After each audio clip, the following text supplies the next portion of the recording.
গল্পের বাক্স চ্যানেলে আপনারা শুনছেন মনীন্দ্র গুপ্তের লেখা একটি উপন্যাস অনুপমা। আজ শুনবেন উপন্যাসটির চতুর্থ অর্থাৎ শেষ পর্ব। সমস্ত রাত ধরে ফক্সট্রট আর অর্কেস্ট্রার অপূর্ব শব্দতরঙ্গ উপভোগ করে যখন বাড়ি ফিরল সুকুমার, আকাশের গায়ে তখন রাত্রির আর কোনো চিহ্নই নেই। দরজার সামনে ট্যাক্সিটা দাঁড় করিয়ে রেখে বসে রইল তাতে সে কিছুক্ষণ, আর পা দোলাতে লাগল অস্পষ্ট নাচের তালে তালে।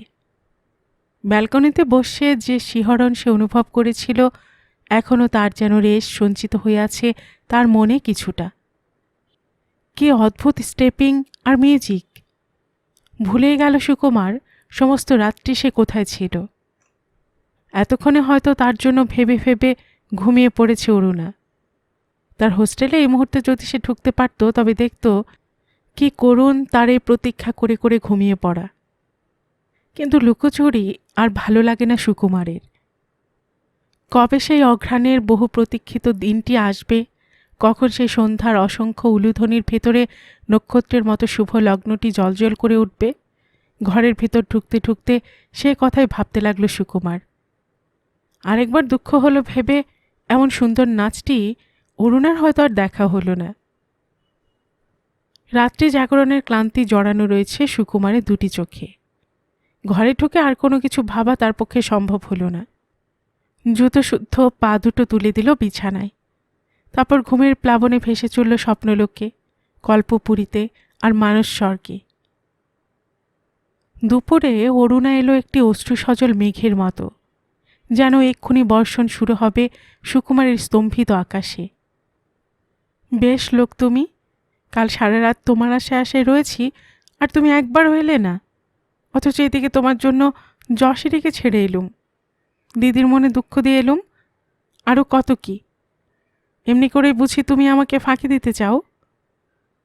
মুখ ভার করে তাকালো অরুণা সুকুমারের উল্টো দিকে। সত্যি অরুণা, ভীষণ অন্যায় হয়ে গেছে আমার, কিন্তু কালকে এমন একটা নাচ দেখেছি যা দেখলে তুমিও খুশি হতে। চমৎকার সে নাচ, আমি জীবনে কখনো দেখিনি। উঠে এসে অরুণার হাত দুটো ধরে বলল সুকুমার, চলো না আজকে আমরা দুজনে যাই, এ নাচ একবার দেখলে পুরনো হয় না। সত্যি যাবে? বেশ, আমি তবে হোস্টেলের সুপারকে বলে যাব যে আমি আজ ফিরতে পারবো না, একটি মেয়ে বন্ধুর বাড়িতে নেমন্তন্ন আছে। দি আইডিয়া কুমার, খুব ভালো হবে। আর তুমি পাশে না থাকলে নাচ আমার ভালোই লাগবে না। বলতে বলতে উঠে দাঁড়ালো অরুণা। তারপর দরজার কাছে এসে আবার ফিরে এলো। আমি ঘণ্টাখানেকের ভেতরে প্রস্তুত হয়ে আসছি, তুমি ততক্ষণ এক একটা করে সিগারেট ধ্বংস করো। একটা সিগারেট থেকে পরপর কয়েকটা টান দিয়ে নিজের মানি ব্যাগের পরিধিটা একবার অনুভব করে নিল সুকুমার। ততক্ষণে নিশ্চয় অরুণা ট্রাম লাইন পার হয়ে গিয়ে অপেক্ষা করছে একটা ফাঁকা ট্রামের জন্য। এলো যখন অরুণা, আগুনের শিখার মতো তার ঝলমল করে উঠল সর্বাঙ্গ। একটা লাল সিল্কের শাড়িতে মনে হলো যেন একটি উজ্জ্বল দ্বীপ শিখা। আলোকের আকর্ষণে অসংখ্য পতঙ্গের হাহাকারের ইতিহাস করুণ হয়ে আছে যার আঁচলে। এমনি প্রাণবন্ত, এমনি বেগবতী সে। কিন্তু জীবনে যা একদিনও কল্পনা করেনি, আজকে এই বিচিত্র সন্ধ্যায় সে দৃশ্য দেখতে হলো অরুণার। বালিশের ভেতরে মুখ ঢেকে নিস্তব্ধ হয়ে আছে সুকুমার, আর তারই পাশে উড়ে উড়ে যাচ্ছে একটি খোলা চিঠি। কাছে এসে উদ্ভ্রান্তের মতো অরুণা তুলে নিল সে চিঠিটা, কিন্তু সে চিঠির প্রতিটি অক্ষর পড়ে পড়ে তার মনে হতে লাগলো জীবনে এমন চিঠি সে কোনোদিন পড়েনি, আর না পড়লে তার জীবন অভিশপ্ত হয়ে থাকতো আক্ষেপে, বেদনায় আর বঞ্চনায়। বারবার সে পড়তে লাগলো পাগলের মতো। কি উজ্জ্বল, কি অদ্ভুত সেই চিঠি। শ্রীচরণেষু, এই চিঠি তোমার হাতে গিয়ে পৌঁছবে কিনা জানি না, আর পৌঁছলেও তুমি পড়বে কিনা তাও জানি না। তবু লিখছি, কারণ না লিখে আর পারছি না। অনুরোধ, শুধু একটিবার পড়ো তুমি। তোমাকে লেখা এ আমার প্রথম ও শেষ চিঠি। হাত কাঁপছে, চোখ ঝাপসা হয়ে আসছে আমার, তবু লুকিয়ে লুকিয়ে লিখছি। শুনেছি তোমার সঙ্গে একদিন আমার বিয়ে হয়েছিল, আর এও শুনেছি আমি দেখতে বিশ্রী বলেই তুমি বিয়ের পরের দিনই চলে গিয়েছিলে। হিসেব করে দেখেছি সে আজ প্রায় 5 বছর, অথচ এর ভেতরে তুমি একটি দিনের জন্য ওই বাড়িতে পা দাওনি। আমার রূপের অপরাধে তোমার আপনজন তোমার কাছে বঞ্চিত হয়েছে। এ দুঃখ আমার মরবার পরেও থাকবে। আজ দীর্ঘ 3 মাস ধরে আমি শয্যাগত। ডাক্তারেরা ভরসা দিয়ে গেছেন আমি বাঁচব না, আর বাঁচলেও নাকি চোখ দুটো আমার চিরদিনের মতো অন্ধ হয়ে থাকবে। অতএব আমাকে আর এ পোড়া মুখ নিয়ে তোমাকে দেখতে হবে না, তুমি চির সুন্দরী থাকবে। একটা কথা শুধু তোমাকে জানিয়ে যাই, তোমার সঙ্গে আমার যে কোনো দিন মালাবদল হয়েছিল এমন কথা ভাববার দুঃসাহস পর্যন্ত আমার আজ নেই। তাই অনুরোধ, তুমি পৃথিবীর সব থেকে সুন্দর মেয়েকে তোমার চিরসঙ্গী করে এনো। আর তার আগে যদি না মরি, যদি আমার কলঙ্কিত উপস্থিতি তোমার নতুন দিনের সমস্ত উৎসবকে ম্লান করে দেয়, তবে তোমার কাছে এই শুধু প্রার্থনা, পৃথিবীতে আমার আবির্ভাবকেই সব থেকে বেশি অপরাধী মনে করো, আমার বিয়েকে নয়। শুধু দুঃখ, তোমার দেবতার মতো মা বাবাকে ছেড়ে যেতে হচ্ছে, আর সে ব্যথা এখন থেকে আমার বুকে এসে বাজছে। তবু চির বিদায় নেবার আগে তোমার কাছে আমার পৃথিবীর শেষ প্রণতি পৌঁছে দিয়ে যাই। জানি না তা গ্রহণ করলে কিনা। হতভাগিনী প্রণতি। চোখ ভেঙে জল এলো অরুণার সেই প্রণতির প্রতি প্রণতিতে। চিঠিখানি হাতের ভেতরে করে ভাবতে লাগল সেই গ্রাম্য দুহিতার কথা, যার জীবনে ফুল ফুটেছিল একদিন, যার বাসনার বিস্তৃতি ছিল একদা দিগন্ত ছোঁয়া। বুক ভরা তার ভালোবাসা, চোখ ভরা তার স্বপ্ন। প্রতি নিঃশ্বাসে সে কামনা করেছে একটি পরিচিত পদধ্বনি, অথচ তার প্রতীক্ষার শেষে এলো না সেই জ্যোতির্ময় পুরুষ। অন্ধকারে প্রণতির সব ফুল তাই নিঃশব্দে ঝরে গেল। ভুলেই গেল অরুণা সে এসেছিল যৌবনের ছন্দিত দেহতরঙ্গ দেখতে। সেই মুহূর্তে সেই লাল সিল্কের শাড়িতে তার মনে হলো এ রক্তিমা তাকে বিদ্রূপ করছে, তাকে উপহাস করছে আপাদমস্তক। আর চিঠির করুণতায় তার সমস্ত অন্তরে সে এতটুকু অনুভব করল না অভিমান। একবার শুধু স্তব্ধ হয়ে প্রার্থনা করল প্রণতিকে দেখবার, সে অপরিচিত মেয়েকে হৃদয়ের গভীরতম কৃতজ্ঞতা জানাবার। সুকুমারের দিকে একবারও ফিরে চাইল না অরুণা। আস্তে আস্তে চিঠিখানি রেখে দিয়ে বেরিয়ে এলো ধীরে ধীরে। সমস্ত পথে হাঁটতে হাঁটতে লজ্জায় লাল হয়ে উঠল অসংখ্যবার, আর ঘৃণায় সুকুমারের মুখের চেহারাটা পর্যন্ত একবার কল্পনা করল না অরুণা। সে রাত্রের ট্রেনে আবার যশোডিতে ফিরে এলো অরুণা। কলকাতা এক মুহূর্ত আর ভালো লাগলো না। বেশিয়ে উঠেছে যেন তার সহস্র পথ, অজস্র অট্টালিকা। পরের দিন সুকুমারকেও আর কলকাতার কোথাও দেখা গেল না। আর যশোডিতে ফিরে যে দৃশ্য চোখে পড়ল অরুণার, তার 21 বছরের জীবনে তা প্রথম স্মরণীয় হয়ে রইল। ছন্দের ভেতর দিয়ে কেটেছে তার জীবন। সৌভাগ্যের আকাশে তার সমস্ত পরিচয় হয়েছে রঙিন। কিন্তু আজ এই যশোডিতে, এই রুক্ষ অনুর্বর মরুপ্রান্তরে যে স্বপ্নাতীত কিশলয় সে আবিষ্কার করল, সে আবিষ্কারের গৌরবে মনে মনে অসংখ্যবার উজ্জ্বল হল অরুণা। অবাক হয়ে শুধু সে ভাবল তার জীবনের দ্রুত লয়ের মুহূর্ত আজ অতিক্রান্ত। এখন শুরু বিলম্বিত বিষণ্ণ লয়ের। দুপায়ে তার কেঁপেছে পৃথিবী, দু চোখে তার ভেসেছে আকাশের অনন্ত নীলিমা। কিন্তু আজ সে নীলিমার লগ্ন নিঃশেষ, সেই পৃথিবীর প্রাণ স্পন্দন স্তব্ধ। একদিন যাকে সে অনাদরে অবহেলায় দূরে নিক্ষেপ করেছিল, তারই কাছে আজ তাকে ফিরে আসতে হলো আবার।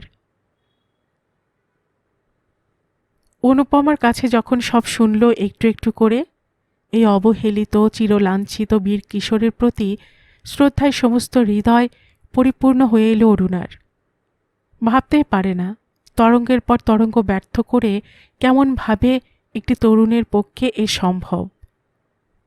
জীবনের আজন্ম রিক্ততায় গৌতম তাই বিকৃত মস্তিষ্ক, আর হৃদয়ের গভীরতম প্রতীক্ষার গৌরবে প্রণতি তাই সর্বহারা। একজন আকর্ষণ করে দীনতায়, আরেকজন আহ্বান জানায় মহত্বে। মানব চরিত্রের দুটি বিশিষ্ট দিগন্ত, যা শূন্যতায় তার কাছে হয়ে রইল চির উজ্জ্বল। আর অনুপমাকে মনে হলো সাগর পাড়ে নিস্তরঙ্গ আকাশের যেন স্নিগ্ধ গোধূলি। নারী জীবনের যে বিচিত্র মুহূর্তে হৃদয়ের উচ্ছ্বাস হয় অসংযত, বাতায়ন প্রান্তে দুখানি আয়ত আঁখি যখন কল্পনার ইন্দ্রধনুতে উধাও হয়ে যায় সীমাহীন শূন্যে, আর জীবন ভরে নারী কামনা করে তার স্বপ্নে জাগরণে এক চিরসুন্দরের, সেই মুহূর্তে অনুপমা সবিতার মতো সাদা শাড়িতে ভিক্টোরিয়া স্কুলে তার সমস্ত স্বপ্নকে ব্যর্থ করেছে। একটি উচ্ছল যৌবনার আগামী দিনের আসন্ন উজ্জ্বলতার সমস্ত দায়িত্ব গ্রহণ করেছে। আজ স্বজন বঞ্চিত এই নির্বান্ধব যশোরীতে রাত্রির পর রাত্রি বিভীষিকায় বিবর্ণ হয়ে তার ললিত যৌবনকে ব্যর্থতায় নিঃশেষ করেছে। অনুপমা পৃথিবীর মাত্র একটি মেয়ে, যার আঁচলে অকৃপণ স্নেহ, নয়নে অনন্ত মমতা। তারপর শুয়েছিল, বালিশে কোনোই ভর করে বলে উঠল অরুণা, তোরা তো ওকে ঘরে ঢুকতে না দিয়ে বেরিয়ে গেলি। আমি কিছুক্ষণ স্তব্ধ হয়ে দাঁড়িয়ে রইলুম দরজায়। আর এমন সময় ও এলো। কি চেহারা তখন মুখের! মনে হয় একটি দিনও পৃথিবীতে কেউ কখনো ওর আপন হয়নি। আঁচলে চোখ মুছে একটি ভারী নিঃশ্বাস নেবার সঙ্গে সঙ্গে বলতে লাগলো অনুপমা, কিন্তু রুনি, ও আমাকে ভুল বুঝল। আমি অভিমান করে বলেছিলাম, ওরা আমার অতিথি, কেন তুমি ওদের গায়ে হাত দিতে গেলে? আর অমনি ওর হলো অভিমান। কিন্তু হাত তো সে আমাদের গায়ে দেয়নি। আমি বরং তাকে জানোই তাই বলে গালাগালি দিয়েছি। বালিশে তাড়াতাড়ি মুখ ঢাকল অরুণা। সেই যে তারপর চলে গেল ওর বাবার কাছে, আর এলো না। পরে ওর অসংলগ্ন কথায় যা বুঝেছি, তাতে সেদিন ওর বাবাকে দেখতে গিয়েছিল, কিন্তু জীবনের শেষ মুহূর্তে ওর বাবা ওকে চিনতে পারেননি। আর পাশের ঘরে সেই শ্বেতাঙ্গী মহিলার প্রলুব্ধ দৃষ্টি আগের মতোই ছিল অমাতৃসুলভ। অতএব মাতৃহারা, পিতৃপরিত্যক্ত, অবাঞ্ছিত জননী প্রার্থিত, বিত্তহীন, চির অনাদৃত, আজন্ম উদ্ভ্রান্ত, পৃথিবীর কল্পিত শেষ আশ্রয়চ্যুত গৌতমের শেষ জীবনে বিকৃত মস্তিষ্ক না হওয়া ছাড়া আর কী পথ ছিল? এবারে অনুপমার অশ্রু কোনো বাধাই মানল না, গড়িয়ে পড়ল পাহাড়ি ঝর্ণার মতো। তারপর অনুপমার কোলের কাছটিতে আসতে চাইল অরুণা, কিন্তু আজ তাকে স্পর্শ করে কলঙ্কিত করতে তার সাহস হলো না। সামান্য একটি দৃষ্টিও সে আজ দিতে পারল না অনুপমার দিকে। পাটনা থেকে ঘুরে ঘুরে সব জায়গায়ও বেড়াতে লাগলো। এদিকে চলল পুলিশের অত্যাচার, তাদের অমানসিক লাঞ্ছনা, দিনের পর দিন গা ঢাকা দিয়ে পালিয়ে বেড়ানো। একদিনও আবিষ্কার করল ওর যেন সব কিছু এলোমেলো হয়ে যাচ্ছে। সমস্ত দিনরাত্রি সেদিন শুধু হাসলো চিৎকার করে আর গান করে। আর তারপর ঘুরতে ঘুরতে চলে এলো এই যশোরীতে। কিন্তু তবু কি সে আমার কাছে আসে? দুবেলা চেয়ে দেখতুম, দূর দিয়ে আপন মনে চিৎকার করে গান গাইতে গাইতে চলে যায়। এ পর্যন্ত বলে বিছানার উপর স্তব্ধ হয়ে বসে রইল অনুপমা। সেদিন ঘরে বসে লুকিয়ে লুকিয়ে কাঁদলুম। তোর কাছে বলতে লজ্জা কিরণী, ভালো আমি ওকে বেসেছিলুম, আর এমন ছেলেকে না বেসে থাকাও যায় না। কিন্তু একটি দিনের জন্য তা সে বোঝেনি। ও আসতো এখানে আশ্রয় নিতে, পুলিশের চোখে ধুলো দিতে, আমার আকর্ষণে নয়। সত্যি একবার ভাবি কি ভীষণ ছেলে মানুষও। আমার উচ্ছ্বাস একটি দিনের জন্য বুঝল না। পাড়ার কয়েকটি ছেলেকে ডেকে একদিন বললুম জোর করে ওকে এখানে ধরে আনতে। সহজে কি সে আসতে চায়? মেরে ধরে সকলকে তাড়িয়ে দেয়। শেষে সোজা আমি গেলুম ওর কাছে, আর আমাকে দেখে হেসে উঠল এমনভাবে যে সে হাসি ওর 10 মিনিটেও থামল না। ভয় পেলুম একটু, তবু সাহস করে ওর হাত ধরে বললুম, এসো আমার সঙ্গে। আর অমনি চোখ দুটো কেমন যেন হয়ে এলো ওর। আমার মুখের ওপর কিছুক্ষণ ঝুঁকে পড়ে কি যেন দেখল, তারপর শীর্ণ ঠোঁট দুটো দিয়ে একটি অবজ্ঞার ভাব দেখিয়ে রুগ্ন পায়ে ছুটে পালালো। বলতে বলতে উঠে চলে এলো অনুপমা জানলার কাছটিতে, চেয়ে রইল কিছুক্ষণ দূরের অন্ধকার মাঠের দিকে। তারপর আবার ফিরে এলো বিছানায়, অরুণার পাশটিতে। একদিন মাঝরাত্রে হঠাৎ ঘুম ভেঙে গেল। ভীষণ শীত পড়েছে যশিটিতে। সকালের আগে গা থেকে লেপ সরানো যায় না। তবু উঠে বসে শব্দ লক্ষ্য করে এগিয়ে এসে দরজা খুলে দিলুম। দেখলুম সেই নির্মম শীতে শুধু গায়ে ঠকঠক করে ও কাঁপছে। দেখে চোখে জল এলো আমার। অথচ কিসের ওর অভাব ছিল? অর্থ, প্রতিপত্তি, ঐতিহ্য এসবের কিছুরই তো ওর অভাব ছিল না। কিন্তু যাক সে কথা। হাত ধরে সেদিন আমার সর্বশক্তি প্রয়োগ করে তুলে নিয়ে এলুম ঘরে, আমার বিছানাটিতে। কথায় কথায় বুঝলুম স্বাভাবিকতার, মানসিকতার কোনো চিহ্নই নেই ওর চিন্তায়ের মস্তিষ্কে। রাত ভরে ওর পাশে পাশে রইলুম। ভয় হলো কখন আবারও পালিয়ে যায়। অথচ আশ্চর্য, এ বাড়ি থেকে আরও গেল না। কিন্তু হলে কি হবে? এই দেখছিস ও ঘুমিয়ে আছে। কে বলবে ও স্বাভাবিক মানুষ নয়? কিন্তু মাঝরাত্রে উঠে ওর সমস্ত জীবনের ব্যর্থতার কাহিনী চিৎকার করে শোনাতে থাকবে। কখনো কাঁদবে, কখনো বা হাসবে। কিন্তু সে হাসি আমার ভালো লাগে না অরুণা। অরুণার হাত দুটি ধরে কম্পিত কণ্ঠে বলল অনুপমা। সে স্বরে প্রকাশ পেল আসন্ন আঘাতের প্রতি এক সহজ উৎকণ্ঠা, আগামী শূন্যতার প্রতি এক দুর্নিবার উদ্বেগ। অপরিসীম লজ্জায় মাটির সঙ্গে মিশে গেল অরুণা। মুখের সমস্ত রক্তিমা যেন আরও উজ্জ্বল হলো তার। জীবনে একটিবারও আকাশের নিচে এসে প্রভাতের অবগুণ্ঠিত শুকতারাটিকে সে লক্ষ্য করেনি। সমুদ্র তীরে দাঁড়িয়ে অস্তমিত দিগন্তের শেষ আলোক রেখাটির রিক্ততাকে মনে মনে একদিনও সে অনুভব করেনি। তার জীবন যৌবন স্পন্দিত হয়েছে অর্কেস্ট্রার তালে তালে, নাচের ছন্দে ছন্দে। কিন্তু আজ এই অভিনব অনুভূতির গোধূলিতে তার সমস্ত হৃদয় কেন মর্মরিত হয়ে উঠল? অরুণা ভাবতেই পারে না তা। দুহাতে তাই মুখ ঢেকে সমস্ত রাত্রি অনুতাপে শুধু অবশ হয়ে উঠল। আর সুকুমারের কাহিনী শুনে এতটুকু উচ্ছ্বাস দেখালো না অনুপমা। ওর প্রশান্ত সমুদ্র বক্ষে ওই অভাবিত অধিকার কোনো তরঙ্গের সৃষ্টি করল না, বরং সুকুমারকে মনে মনে অভিনন্দিত করল অনুপমা। জীবন আলোর পেছনে এমন অকৃপণ অনুসরণের মহিমা কজনের ভাগ্যে ঘটে। আর প্রণতিকে পাঠালো অন্তরের অকুণ্ঠিত অনুরাগ। বসালো তাকে নারী হৃদয়ের মহিমার অক্ষয় সিংহাসনে। মৃত্যুর ভেতরে প্রণতি রেখে গেল নম্রতার শেষ স্নিগ্ধতা। প্রতীক্ষার ভেতরে সমস্ত পৃথিবীকে উপহার দিয়ে গেল আজন্ম সঞ্চিত অভিশাপের মাধুরী। দিদি, আমি এবার কি করব বলে দে। তোকে আমার দিদি বলে ডাকতেও লজ্জা করে। ভাবি সমস্ত জীবন ভরে যদি তোর পা ছুঁয়ে প্রার্থনা করি প্রায়শ্চিত্তের, তবু হয়তো আমার এই অপরাধ যায় না। আস্তে আস্তে অরুণা উঠে এলো জানলার কাছে। দীর্ঘদিন পরে জানলায় আজ দেখা গেল তৃতীয় আর শশী রেখা।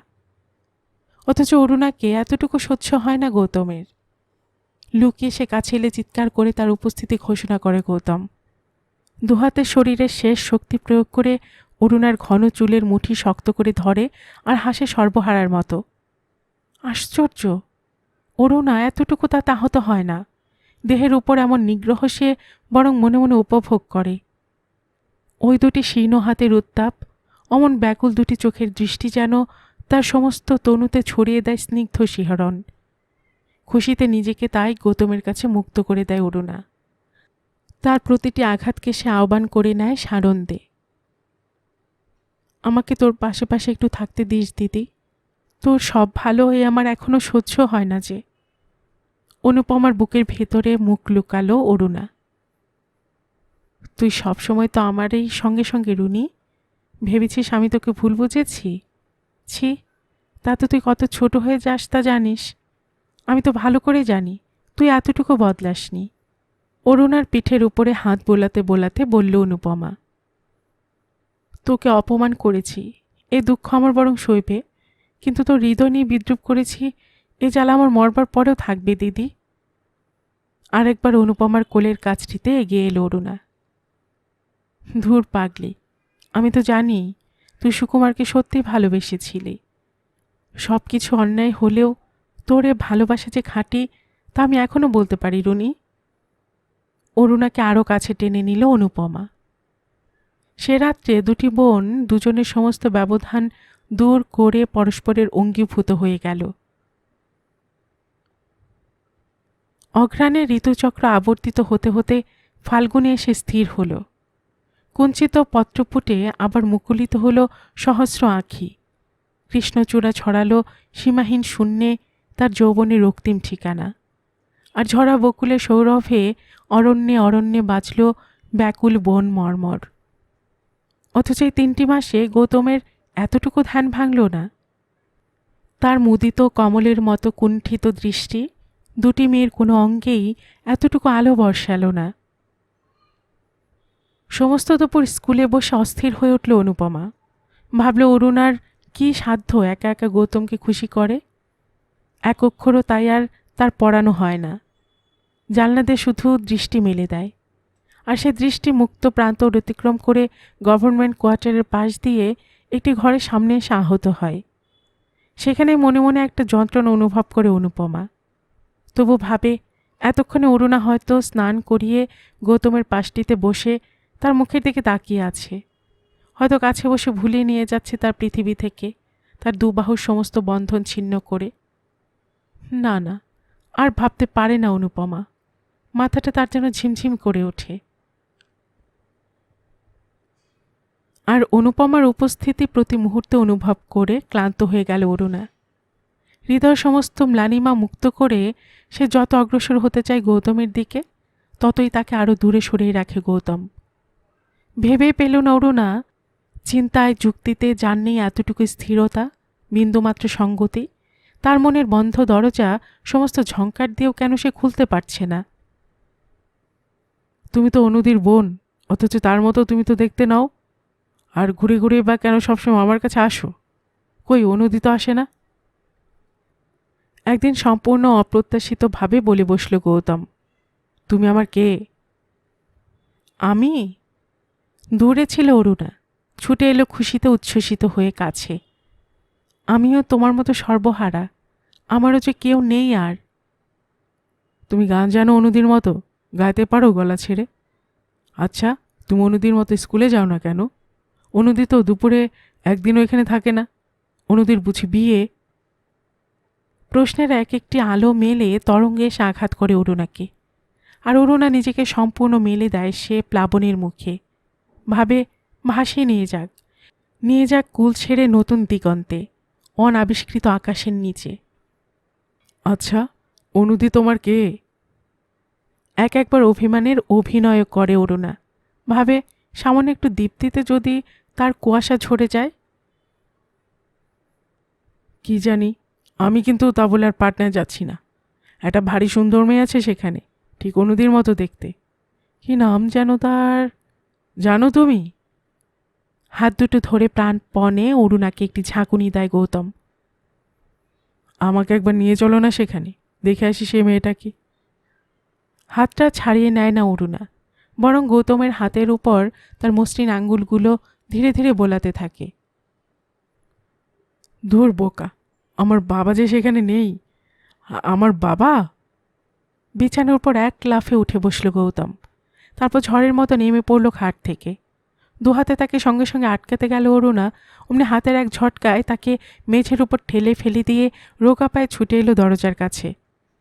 আর দরজা খুলে বেরোতেই মুখোমুখি হয়ে গেল অনুপমার সঙ্গে। তার বিস্তৃত দুবাহুর আমন্ত্রণ অবহেলা করে একটি পাও অগ্রসর হতে পারল না গৌতম। অনুপমার হাত ধরে আস্তে আস্তে আবার ফিরে এলো তার বিছানায়। আর মেঝেতে বসে দ্রুত নিঃশ্বাস নিতে নিতেও তা ভালো করে লক্ষ্য করল অরুণা। ভারী ভালো লাগলো এই অপূর্ব দৃশ্যটি আজ অনুপমার। গর্বর ভরে গেল সমস্ত বুক। ভাবল অন্তত একটি পুরুষের কাছে তার আকুলতার আবেদন কোনো দিনও ব্যর্থ হয়নি। আর হলোই বা গৌতম অপ্রকৃতিস্থ, জীবন ভরে বঞ্চনার আগুনে পুড়ে পুড়ে, তাই তো আজ এমন করেও সর্বহারা। আজ তাই অনুপমা ভাবল মুক্ত করে দেবে ওর অনুরাগের বন্যা। আর সে প্লাবনে হৃদয়ের সমস্ত যন্ত্রণা গৌতমের শোষণ করে তাকে স্নিগ্ধ করে দেবে। আবার গৌতম নিজেকে ফিরে পাবে। আপনার উপস্থিতির ভেতর আবার সে হয়ে উঠবে উজ্জ্বল। আর অরুণা আস্তে আস্তে ক্ষয়িত হলো তার অনন্ত সাধনায়। ওর প্রাণপ্রদীপের বুক পুড়িয়ে যে আলো বিকীর্ণ হলো, ভাবল তাতে যদি সুন্দর হয়ে ওঠে গৌতম, তবে জীবনের শেষ মুহূর্তে সমুদ্র পাড়ে দাঁড়িয়ে একটি নতুন দিগন্ত আবিষ্কার করে যাবে অরুণা। শীতশীর্ণ মুকুলের প্রান্তে চৈত্রের রক্তিমায় সে উজ্জ্বল করে যাবে একটি নিভৃত বনানী। ও আর ভালো হবে না রে দিদি, দেখছিস না চোখ দুটো দিন দিন কিরকম সাংঘাতিক হয়ে উঠছে। হৃদয় সমস্ত উদ্বেলতার কণ্ঠ প্রাণপণে রুদ্ধ করে আনে অরুণা। কুল ছাপিয়ে বুঝিবা তার আকুতি উচ্ছ্বসিত হয়ে পড়ে। ঠিক বুঝতে পারছি না রুনি, আমারও যেন কেমন ভয় ভয় করছে। স্কুলের সেক্রেটারিকে একটা খবর দেব। বসে পড়ল অনুপমা একটা বিদ্যুৎ লেখার মতো, চেয়ে চেয়ে দেখতে লাগলো শুধু গৌতমকে। সেই বরং ভালো দিদি, আমরা মাত্র দুটি মেয়ে, আমাদের সাধ্য কি? একে বলছে অরুণা? কাঁটার ভেতর আবদ্ধ কলিকাটির মতো নিজেকে রাখতে চায় নাকি সে লুকিয়ে? আর দিদি, দুপুরে আমার একা একা বড্ড ভয় করে আজকাল। আমাকে সবসময় আঘাত করেই যেন খুশি হয়। অন্যদিকে মুখ ঘুরিয়ে নিয়ে প্রাণপণে চেপে ধরে নিজের বুকটাকে অরুণা। তারপরে 2 দিন স্কুলে গেল না অনুপমা। কাকে দিয়ে খবর পাঠালো সোমনাথ বাবুকে, আর বসে বসে ভাবতে লাগলো পরাজয়ের তারকা কি তার ভাগ্য আকাশে একরকম স্থির? তার পক্ষপটে যাকে সে আমন্ত্রণ করেছে এতদিন, তার 2টি কম্পিত বাহুর বন্ধনে যাকে সে আবদ্ধ করেছে একদা, সে গ্রন্থি ছিন্ন করে করে নতুন দিগন্তের ডাক শুনতে পাচ্ছে নাকি গৌতম? তার ক্লান্ত পক্ষ কি আবার হাওয়ার আহ্বানে চঞ্চল হয়ে উঠল? তুমি কিছুই ভেবো না অনুপমা, ঝড়ের মতো ঘরে ঢুকে পড়লেন সোমনাথ। রাঁচির সেন্ট্রাল হসপিটালে সুপারিনটেন্ডেন্ট আমার বিশেষ বন্ধু। আমি এই মুহূর্তে তাকে টেলিগ্রাম করে দিচ্ছি। এক মুহূর্ত আর দাঁড়ালেন না সোমনাথ, চলে গেলেন যেমনভাবে এসেছিলেন। আর অনুপমা আকাশ পাতাল ভেবেও কোনো কুলকিনারা পেল না। মনে হলো যেন একটু একটু করে সে ডুবে যাচ্ছে সমুদ্রে। তবু তীরের অসংখ্য লোকের ভেতরে কেউ তাকে হাতছানি দিয়ে ডাকছে না। সন্ধ্যের ট্রেনে গৌতমের চলে যাওয়া স্থির হল। অনুপমা সেদিন সমস্ত বিকেল ভরে কাঁদল। গৌতমকে ছেড়ে একটি মুহূর্ত কোথাও উঠল না। ভাবল যাবার আগে একবার রাঙিয়ে দিই গানে গানে, প্রাণে প্রাণে, আর 2টি ব্যাকুল বাহুর বন্ধনে বন্ধনে। কিন্তু সেদিন একটিবারও অরুণাকে গৌতমের কাছে দেখা গেল না। সমস্ত দিন সে লুকিয়ে লুকিয়ে বেড়ালো, আর ভাব দেখালো যেন সে গৌতমকে চেনে না। অথচ যার জন্য এত উদ্বেগ, যার নবজীবন প্রাপ্তির জন্য অন্তরে অন্তরে এমন গোপন সাধনা, সে কি আজ তার যাবার আগে এতটুকু কাঁপল না, এতটুকু কাঁদল না একবার? সেদিনকার মতো দরজার সামনে এসে টমটম দাঁড়ালো। সোমনাথবাবু গাড়ি থেকে নেমে এলেন ঘরের ভেতরে। 3টি স্তম্ভিত মূর্তির গায়ে তিনি প্রথম ছড়ালেন কলকল্লোল। কই, নিয়ে এসো ওকে গাড়িতে অনু। অস্থির হয়ে উঠলেন সোমনাথ। এই যে সব প্রস্তুত। সমস্ত অঙ্গে অঙ্গে যেন অবসাদ জড়িয়ে আসছে।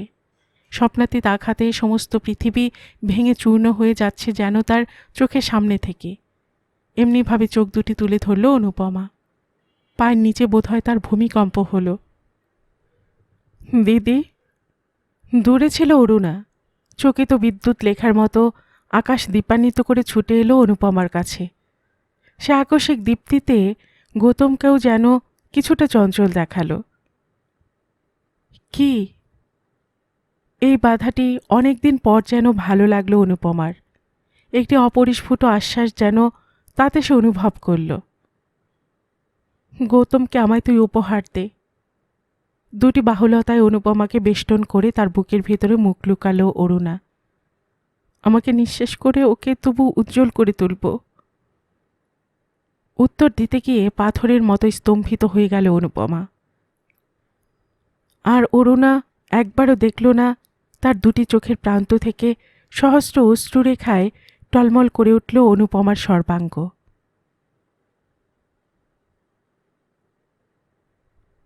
গল্পের বাক্স চ্যানেলে এতক্ষণ আপনারা শুনছিলেন মনীন্দ্র গুপ্তের লেখা একটি উপন্যাস অনুপমা এর 4র্থ অর্থাৎ শেষ পর্ব। আর এতক্ষণ গল্প পাঠে আমি আপনাদের সাথে ছিলাম রোমানা নূপুর।